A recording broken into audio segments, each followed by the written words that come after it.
Bihar election കഴിഞ്ഞു, result വന്നിരിക്കുകയാണ്. ഈ ഒരു സാഹചര്യത്തിൽ പ്രതീക്ഷിച്ചതിന് നേരെ വിപരീതമായിട്ടാണ് ഇന്ത്യ മുന്നണി താഴേക്ക് പോകുന്നതും അതുപോലെ തന്നെ BJP വലിയ രീതിയിൽ വിജയിക്കുന്നതാണ് നമുക്ക് കാണാൻ സാധിക്കുന്നത്. കഴിഞ്ഞ ദിവസങ്ങളിലായിരുന്നു വോട്ട് ചോരിയുമായി ബന്ധപ്പെട്ട ആരോപണങ്ങളൊക്കെ രാഹുൽ ഗാന്ധിയുടെ ഭാഗത്തു നിന്നുണ്ടായിട്ടുള്ളത്. ഈ ഒരു വിജയവും ഇതുമായി ബന്ധപ്പെട്ട് തന്നെയായിരിക്കുമോ? ഇതില് നമുക്ക് തള്ളിക്കളയാൻ പറ്റുന്ന ഒരു കാര്യമല്ല വോട്ട് ചോരി ഉൾപ്പെടെയുള്ള കാര്യങ്ങൾ. ഒന്ന്, അവിടെ നടപ്പിലാക്കിയ SIR എന്ന് പറയുന്ന ഒരു പ്രക്രിയയിലൂടെ അവിടെ പുറന്തള്ളപ്പെട്ടത് ന്യൂനപക്ഷങ്ങളടക്കം പിന്നോക്കക്കാരടക്കം ഏകദേശം 50 അല്ലെങ്കിൽ 40ന്റെയും 50ന്റെയും ഇടയിൽ വരുന്ന ലക്ഷം ആളുകളാണ് അവിടെ പിന്തള്ളപ്പെട്ടത്. അതായത് കഴിഞ്ഞ തവണ വോട്ട് ചെയ്ത ആളുകളിൽ നിന്ന് ഈ ലിസ്റ്റിൽ വോട്ട് ചെയ്യാൻ പറ്റാതെ പോയ ആളുകളുടെ ലിസ്റ്റാണ് പറഞ്ഞത്. 40നും 50നും ഇടയിലുള്ള ലക്ഷം പേരുകളാണ് അവിടെ വോട്ട് ചെയ്യാൻ കഴിയാതെ പോയത്. ഈ വോട്ടുകൾ എത്രമാത്രം ഓരോ മണ്ഡലത്തിൽ സ്വാധീനിക്കുന്നുണ്ട് എന്ന് ചോദിച്ചാൽ, ഓരോ മണ്ഡലത്തിലും ഈ പറയുന്ന ലക്ഷക്കണക്കിന് ഭൂരിപക്ഷങ്ങളൊന്നുമല്ല ഓരോ സ്ഥാനാർത്ഥിയുടെ വിജയം നിർണ്ണയിക്കുന്നത്. 10,000-മോ 5,000-മോ അല്ലെങ്കിൽ മറ്റുള്ള ചെറിയ തോതിലുള്ള വിജയങ്ങൾ അവിടെ വരുന്നുണ്ട്. ഓരോ സ്ഥാനാർത്ഥികളുടെ ഭൂരിപക്ഷം വരുന്നത് അല്ലെങ്കിൽ ഏതൊരു സ്ഥാനാർത്ഥിയെ തോൽപ്പിക്കുന്നതിന്റെ ഒരു കണക്ക് പറയുമ്പോൾ 5,000-നോ 10,000-നോ ഇനി പോട്ടെ 50,000 ആയാൽ പോലും ഈ പറയുന്ന 40നും 50നും ഇടയിലുള്ള ഒരു ലക്ഷം വോട്ടുകൾ അവിടെ നഷ്ടപ്പെടാന്ന് പറഞ്ഞാൽ തീർച്ചയായിട്ടും ആ ഒരു പ്രക്രിയ എന്തുകൊണ്ട് നടപ്പിലാക്കി എന്നുള്ളതിന്റെ ഏറ്റവും വലിയ ഉദാഹരണമാണ് ഇപ്പോൾ ഈ NDA സഖ്യം. അവർ പോലും പ്രതീക്ഷിക്കാത്ത, അവർ പോലും 133 അല്ലെങ്കിൽ 135ന്റെ സീറ്റിൽ മാത്രമേ BJP പോലും പ്രതീക്ഷിച്ചിട്ടുള്ളൂ. അതിൽ നിന്ന് വ്യത്യസ്തമായിട്ട് 200 സീറ്റിലേക്കൊക്കെ കടന്നു പോകുക എന്ന് പറയുന്നത് തട്ടിപ്പല്ലാതെ ഒരിക്കലും ഒരു നേരായ രീതിയിലുള്ള ഒരു ഇലക്ഷനിൽ ഇത്തരത്തിലുള്ള ഒരു വിജയം സാധ്യമല്ല എന്നുള്ളത് തന്നെയാണ് ഉറപ്പിക്കാൻ പറ്റുന്ന കാര്യം. ഇപ്പോ ഇക്കതന്നെ പറഞ്ഞതിനകത്ത് പറയുന്നുണ്ട് BJP പോലും പ്രതീക്ഷിക്കാത്ത വിജയമാണ് അവർക്ക് കിട്ടിയത് എന്ന്. പക്ഷേ പുറത്തു വരുന്ന റിപ്പോർട്ടുകളിൽ നമുക്ക് മനസ്സിലാക്കാൻ സാധിക്കുന്നത് BJP പ്രതീക്ഷിച്ചിട്ടില്ലെങ്കിലും തിരഞ്ഞെടുപ്പ് കമ്മീഷൻ ആ ഒരു വിജയം പ്രതീക്ഷിച്ചിരുന്നു. തിരഞ്ഞെടുപ്പ് കമ്മീഷന്റെ പൂർണ്ണമായ ഒരു സഹകരണത്തോടു കൂടിയാണ് ഇത്രയും വലിയൊരു വിജയത്തിലേക്ക് BJP ബീഹാറിൽ എത്തിയത് എന്നാണ് പറയുന്നത്. എല്ലാവരും പ്രതീക്ഷിച്ചിരുന്നു BJP ബീഹാറിൽ താഴെ പോകും, അതുപോലെ തന്നെ ഇന്ത്യയിൽ നിന്നും പൂർണ്ണമായും മോദി സർക്കാർ താഴെ ഇറങ്ങുമെന്നുള്ള രീതിയിലേക്കുള്ള പ്രതീക്ഷകളായിരുന്നു ഈ ഒരു അവസരത്തിൽ തച്ചുടച്ചിട്ടുള്ളത്. അല്ല, ഇതിലിപ്പോ ആദ്യം പറഞ്ഞൊരു കാര്യം എന്ന് പറഞ്ഞാല് ഇതിന്റെ ഏറ്റവും വലിയ ക്രെഡിറ്റ് കൊടുക്കേണ്ടത് നമ്മുടെ തെരഞ്ഞെടുപ്പ് കമ്മീഷനാണ്. കാരണം ഇപ്പൊ ഈ തെരഞ്ഞെടുപ്പ് ഇനിയും അതിന്റെ റിസൾട്ട് നീണ്ടുപോയാൽ 243 എന്നുള്ളത് 250ലേക്ക് വരെ എത്താനുള്ള സാധ്യതയുണ്ട്. കാരണം കണക്കുകളൊക്കെ ഒരുപാട് പിഴയ്ക്കുന്ന കാലമാണ്. അപ്പൊ ഇത് മുന്നോട്ട് പോകുമ്പോ തെരഞ്ഞെടുപ്പ് കമ്മീഷന്റെ പ്രതീക്ഷകളെക്കാൾ കവച്ചു വെക്കുന്ന ഒരു റിസൾട്ട് ചിലപ്പോൾ ഇതിന് വരാൻ സാധ്യതയുണ്ട്. അതിനു പോലും നമ്മൾ പരാതി പറഞ്ഞാൽ അത് പരിഗണിക്കാൻ പറ്റുന്ന ഒരു സംവിധാനമോ മറ്റുള്ള കാര്യങ്ങളോ അല്ലെങ്കിൽ ഒരു നിയമപരമായിട്ടുള്ള സംവിധാനങ്ങളോ ഇന്ന് ഇല്ല എന്നുള്ളതാണ് യാഥാർത്ഥ്യം. കാരണം ഇതിനൊക്കെ തച്ചുടച്ചുകൊണ്ട് ഈ രാജ്യം മുന്നോട്ട് പോവുകയാണ്. ജനാധിപത്യം എന്ന് പറയുന്ന ഒരു സംവിധാനം ഈ രാജ്യത്ത് നിന്ന് തുടച്ചു നീക്കപ്പെടുന്ന ഒരു കാഴ്ചയാണ് നമ്മൾ കാണുന്നത്. പക്ഷെ ഇതൊന്നും ശാശ്വതമല്ല. ഇതൊക്കെ ഇവരുടെ ഭരണ സ്വാധീനങ്ങളും അല്ലെങ്കിൽ തെരഞ്ഞെടുപ്പ് കമ്മീഷനെ സ്വാധീനിച്ചുകൊണ്ടും കോർപ്പറേറ്റുകളെ സ്വാധീനിച്ചുകൊണ്ടും ഒക്കെ ഇവർക്ക് പല രീതിയിലുള്ള തട്ടിപ്പുകൾ നടത്താൻ കഴിയും. പക്ഷെ അതൊന്നും ഒരുപാട് കാലം മുന്നോട്ട് പോകില്ല. ഇവരുടെ ഈ ഭരണ സ്വാധീനം ഉള്ള കാലത്തോളം കുറച്ചൊക്കെ അവർക്ക് നേടാൻ കഴിയും എന്നതിനപ്പുറത്തേക്ക് ഇതിനൊരു ദീർഘകാല വിജയമായിട്ട് നമുക്ക് കാണേണ്ടതില്ല. അതെ, ഇപ്പോ ഇങ്ങനെയൊക്കെ ആണെങ്കിലും കഴിഞ്ഞ ദിവസങ്ങളിലെ വാർത്തകൾ അനുസരിച്ച് നമുക്ക് മനസ്സിലാക്കാൻ സാധിക്കുന്നത് ലക്ഷങ്ങളോളം സ്ത്രീകളുടെ അക്കൗണ്ടുകളിലേക്കാണ് 10,000 രൂപയോളം വെച്ച്, ഓരോ സ്ത്രീകളുടെ അക്കൗണ്ടിലേക്ക് 10,000 രൂപയോളം വെച്ച് പൈസ ഇട്ടുകൊണ്ടൊക്കെയാണ് ഈ ഒരു വോട്ട് പിടിച്ചത് എന്നൊക്കെ പറയപ്പെടുന്നുണ്ട്. വോട്ട് അട്ടിമറിയേക്കാളുപരി പണം കൊടുത്തുകൊണ്ട് വോട്ട് നേടുന്ന ഒരു രീതി. വോട്ട് അട്ടിമറി എന്ന് പറയുമ്പോൾ സ്വാഭാവികമായും നമ്മൾ രാഹുൽ ഗാന്ധിയുമായി ബന്ധപ്പെട്ട വിഷയങ്ങളും അല്ലെങ്കിൽ അതുമായി ബന്ധപ്പെട്ട് അദ്ദേഹം നടത്തിയ പത്രസമ്മേളനങ്ങളും വാർത്താ സമ്മേളനങ്ങളൊക്കെ നമ്മൾ കണ്ടിരുന്നു. അതിനെല്ലാം തന്നെയും വലിയ രീതിയിലുള്ള വിമർശനങ്ങളായിരുന്നു BJPയുടെയും CPM-ന്റെ പോലും ഭാഗത്തു നിന്ന് ചില കോണുകളിൽ നിന്നെങ്കിലും ഉണ്ടായിരുന്നത്. അതിനേക്കാൾ ഉപരി പറയുന്നത് പോലെ പണം നൽകിക്കൊണ്ട് വോട്ട് പിടിച്ച ഒരു രീതി കൂടിയല്ലേ ബീഹാറിൽ കണ്ടത്? തീർച്ചയായിട്ടും ഇതൊരു അച്ചടക്ക നടപടിയും കൂടിയല്ലേ. കാരണം ഇലക്ഷൻ നടക്കുന്നതിന്റെ 2 ദിവസം മുൻപ് വരെ ഇത് ഒരിക്കലും ഈ ഇന്ത്യ മഹാരാജ്യം നടക്കാത്ത കാര്യമാണ്. അതായത് ഇലക്ഷനെ അട്ടിമറിക്കുന്ന രീതിയിലേക്ക് പണം കൊടുത്തുകൊണ്ട് സ്വാധീനിക്കാൻ കഴിയുന്ന ഒരു തരത്തിലേക്ക് ഇതിനെ കൊണ്ടുപോകുമ്പോൾ ഇലക്ഷൻ കമ്മീഷൻ വരെ നിശബ്ദരാവുകയാണ്. കാരണം ഇത് ഒരിക്കലും അംഗീകരിക്കാൻ പാടില്ല എന്നും ഇലക്ഷൻ പ്രോട്ടോകോൾ പ്രകാരം ഇതിന്റെ പ്രചരണങ്ങളും അല്ലെങ്കിൽ മറ്റുള്ള സ്വാധീനങ്ങളും നടത്താൻ പാടില്ല എന്നുള്ളൊരു കാഴ്ചപ്പാട് നമ്മുടെ മുന്നിലുണ്ട്. അതിനെയൊക്കെ തട്ടി മാറ്റിക്കൊണ്ടാണ് ഈ പറയുന്ന ഈ അക്കൗണ്ടുകളിലേക്ക് പണം കൊടുത്തുകൊണ്ട് ജനാധിപത്യത്തെ വിലക്ക് വാങ്ങുന്ന ഒരു കാഴ്ച. പാവപ്പെട്ട ജനങ്ങളെ സംബന്ധിച്ച് അവർക്ക് അപ്പോൾ കിട്ടുന്നത് എന്താണോ? കാരണം ഇന്നത്തെ ഇന്ത്യയിലെ ഒരു അവസ്ഥ വെച്ചിട്ട് സാധാരണ ജനങ്ങൾക്ക് ജീവിക്കാൻ കഴിയാത്തൊരു സാഹചര്യമുണ്ട്.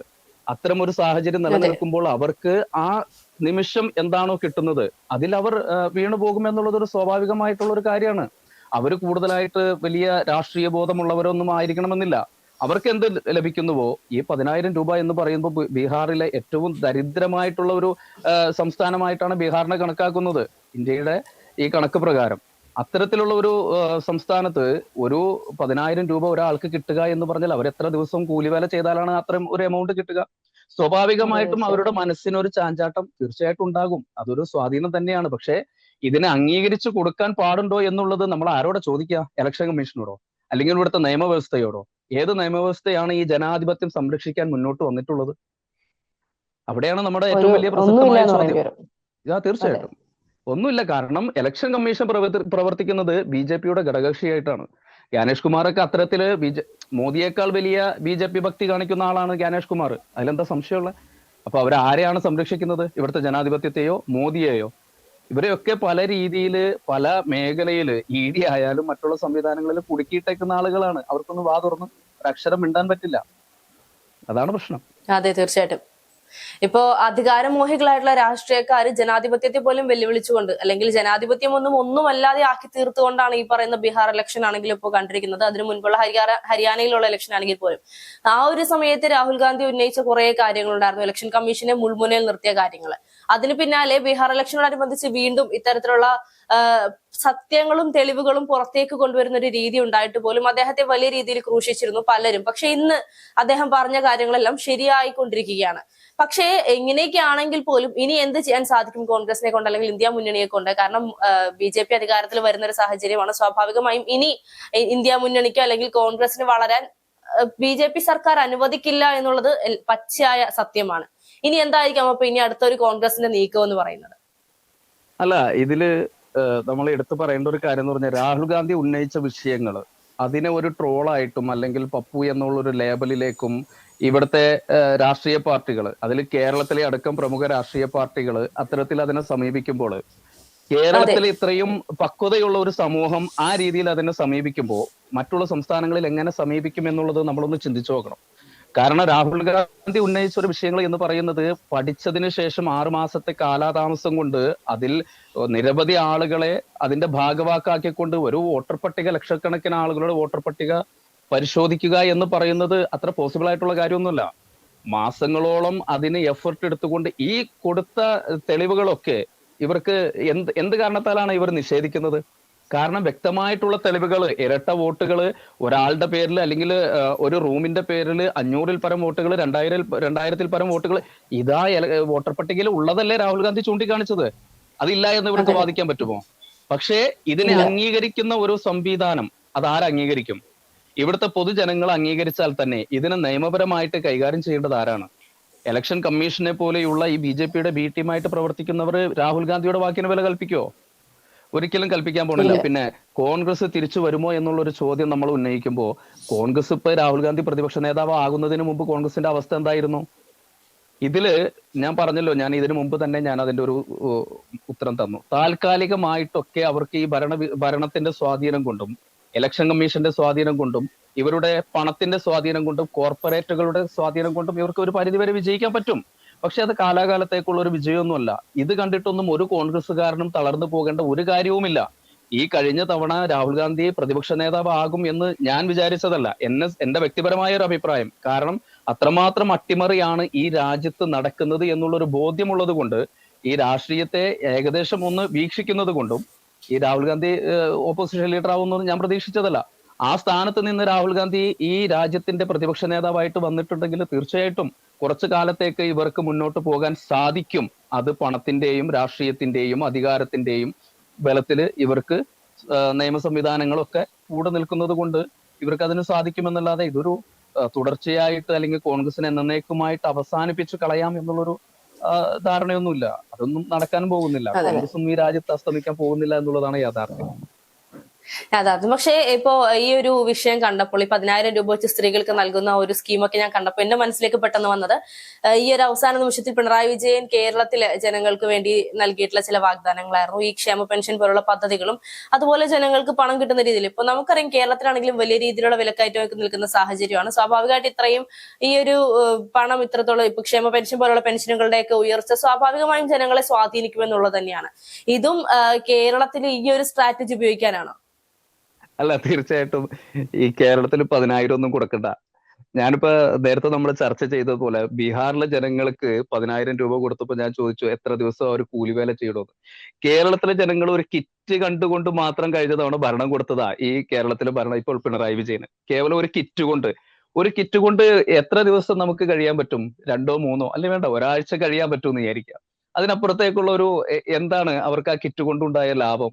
പക്ഷെ ആ കിറ്റ് കൊണ്ടുണ്ടായ ലാഭം പിണറായി വിജയനാണ്. ഇവിടുത്തെ ജനങ്ങളെ ഏതൊക്കെ അതെ രീതിയിൽ നമുക്ക് പോക്കറ്റിലാക്കാൻ പറ്റും എന്നുള്ള വിശുദ്ധമായ ഒരു പഠനം നടത്തിയതിനു ശേഷമാണ് അവർ ഇത്തരത്തിലൊരു കാര്യത്തിലേക്ക് കടന്നത്. കാരണം ഈ 10 വർഷത്തെ ഭരണം കൊണ്ട് കേരളത്തിലുണ്ടായ മാറ്റങ്ങൾ എന്താണ്?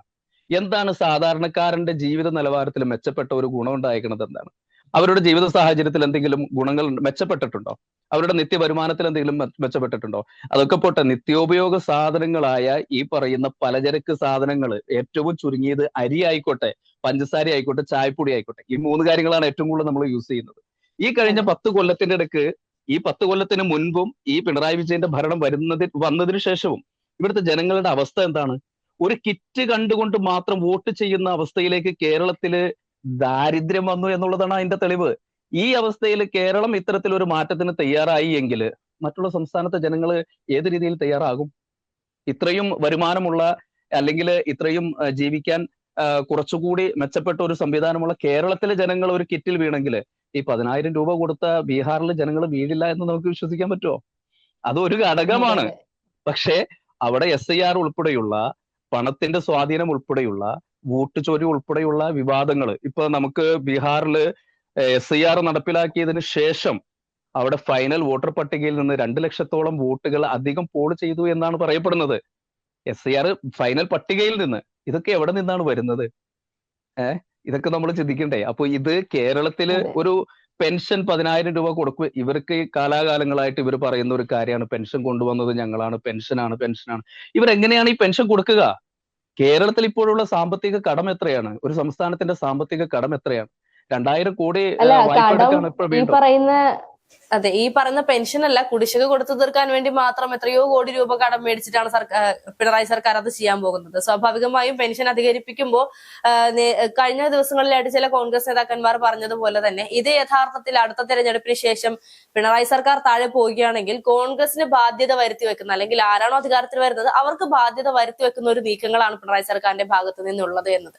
അതിനെയൊക്കെ പലരും വളച്ചൊടിച്ചെങ്കിൽ പോലും അതാണ് യാഥാർത്ഥ്യം. ഇതുവരെ കൊടുത്തു തീർക്കാത്തത് കൊടുത്തു തീരുമ്പോൾ തന്നെ 2,000-ന് മുകളിൽ കോടി രൂപയോളം എന്താ പറയാ, അന്യ രാജ്യങ്ങളിൽ നിന്നും കടമെടുക്കേണ്ട ഒരു അവസ്ഥയാണ് ഇപ്പോൾ നിലവിൽ പിണറായി സർക്കാരിനുള്ളത്.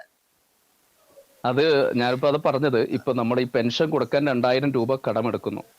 ഇവര് ഒരു ഭരണം, ഇപ്പൊ കണ്ടവന്റെ കയ്യിലിരിക്കുന്ന കാശ് കൊടുത്തിട്ട് നമുക്ക് എന്തും വാങ്ങിക്കാം. അവൻ തരുമെന്നുണ്ടെങ്കിൽ നമുക്കത് തിരിച്ചു കൊടുക്കേണ്ട ബാധ്യത നമുക്ക് വരാത്തിടത്തോളം കാലം നമുക്ക് എന്ത് വേണമെങ്കിലും ചെയ്യാം. ആ ഒരു നിലപാടാണ് ഇപ്പൊ പിണറായി വിജയൻ കേരളത്തിൽ സ്വീകരിച്ചുകൊണ്ടിരിക്കുന്നത്.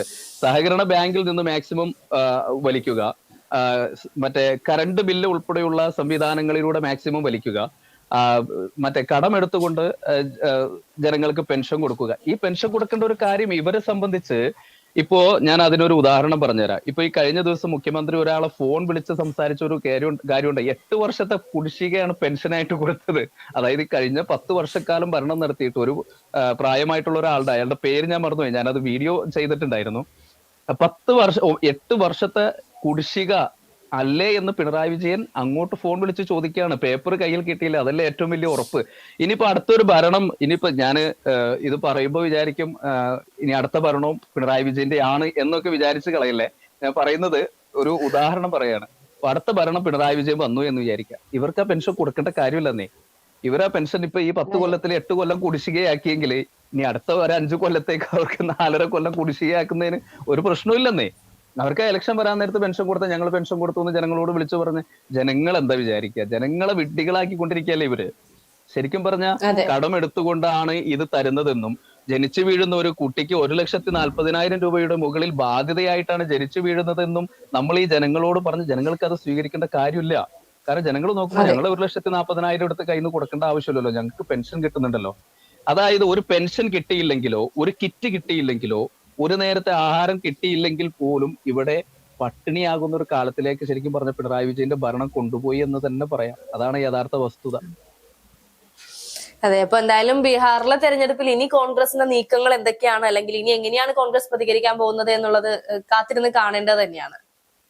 അല്ല, ബീഹാറിലെ ഇലക്ഷനെ കുറിച്ച് ഈ പറഞ്ഞല്ലോ, ഇതിപ്പോ ജനങ്ങളുടെ മുമ്പിലേക്ക് നമ്മൾ പല തെളിവുകളും കൊണ്ടുവന്നു. വോട്ട് ചോരി ഉൾപ്പെടെയുള്ള, അതിന് ഇന്ത്യയിലെ ജനങ്ങൾ, കേരളത്തിൽ ഉൾപ്പെടെയുള്ള ഒരു പറ്റം ജനങ്ങൾ അതിന് പിന്തുണ കൊടുത്തിട്ടുണ്ട് എന്നുള്ളത് തന്നെയാണ്. പക്ഷേ SIR വഴി 64 ലക്ഷം വോട്ട് അവിടെ 60 ലക്ഷം വോട്ടിന്റെ അടുത്ത് അവിടെ പോൾ ചെയ്യപ്പെടാതെ, അതായത് വോട്ടർ പട്ടികയിൽ നിന്ന് നീക്കം ചെയ്യുമ്പോൾ എങ്ങനെയാണ് ഒരു മുന്നണിക്ക് അവിടെ ജയിക്കാൻ പറ്റുക? ഓപ്പോസിറ്റ് നിൽക്കുന്ന ഒരു മുന്നണിക്ക് എങ്ങനെ ജയിക്കാൻ പറ്റും? ഏറ്റവും കഴിഞ്ഞ തവണ വോട്ട് ചെയ്തവരല്ലേ അവര്. 2020 ഇലക്ഷനിൽ വോട്ട് ചെയ്ത വോട്ടർ പട്ടികയിൽ പേരുണ്ടായിരുന്നവര്, പിന്നോക്കക്കാരായ ന്യൂനപക്ഷങ്ങളായ ആളുകൾ, അവരാർക്കായിരിക്കും വോട്ട് ചെയ്യുക? BJPക്കോ? അല്ലല്ലോ. ഇനി അതിനകത്ത് ഈ 50 ലക്ഷം എന്ന് പറയുന്നതിൽ 10 ലക്ഷം അവർക്ക് ചെയ്യട്ടെ. ബാക്കി 40 ലക്ഷം വരുന്ന വോട്ട് ആർക്ക് സ്പ്ലിറ്റ് ചെയ്തു പോകേണ്ട വോട്ടാണ്? ഇന്ത്യ സഖ്യത്തിനോ, RJDക്കോ, തേജസ്വി യാദവിനോ, കോൺഗ്രസിനോ, അല്ലെങ്കിൽ CPMനോ സ്പ്ലിറ്റ് ചെയ്തുകൊണ്ട് വോട്ടല്ലേ?